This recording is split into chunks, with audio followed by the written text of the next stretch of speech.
আপনার কি মনে হয় বিলাসিতার কোনো শেষ আছে?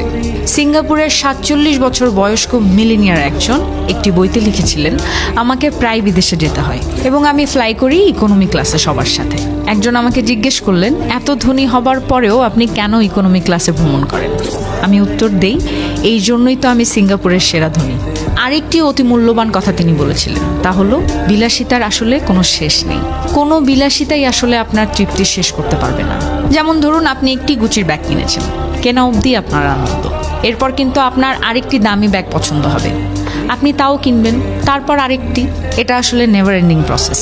এই ভিডিওটা আমি নিজের জন্য করছি এবং এখানে আমার অবজারভেশন হলো, মধ্যবিত্তরা যখন একটু বিত্তের মুখ দেখে তখন সেটা দিয়ে জীবনের অনেক অপূর্ণ ইচ্ছে পূরণ করে ফেলতে চায়। আমার মধ্যেও এই সমস্যা আছে, আমাদের অনেকের মধ্যে এই সমস্যা আছে। আমরা মধ্যবিত্ত পরিবারে বড় হই, তারপর কষ্ট করে মোটামুটি দাঁড়াই, তখন মনে হয় জীবন তো একটাই, অর্থাৎ মধ্যবিত্তের সীমাবদ্ধতায় যা কিনতে পারিনি সেগুলো এবার কেনা যাক। এটা শুধু আমার নয়, অনেকেরই সমস্যা। এখন মনে হচ্ছে এটা হচ্ছে জীবনের সবচেয়ে বড় একটি ভুল, কারণ কোনো কেনাকাটাই আসলে কারো চূড়ান্ত তৃপ্তি আনতে পারবে না। যেমন গুচি কেনার পর আপনার আরমানি কিনতে ইচ্ছা করবে, আরমানির পর আসবে বারবারি, আইফোন 15 কিনলে পরের বছরই আইফোন 16 কিনতে চাইবো। এভাবেই আসলে ধ্বংস হয় নিজের আর্থিক সঙ্গতি, ধ্বংস হয় আত্মার শুদ্ধতার।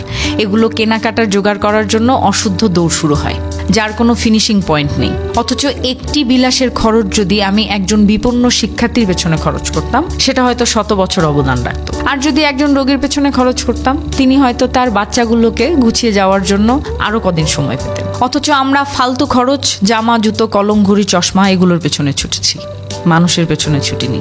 আসলে কোনো টাকাই নিজের নয়, তা সমাজের টাকা। তাই পাই পয়সা খরচের সময়ও আমাদের ভাবা উচিত, এই পয়সাটা কিভাবে খরচ করলে আমি শুধু না, আমার আশেপাশের সবাই উপকৃত হবে।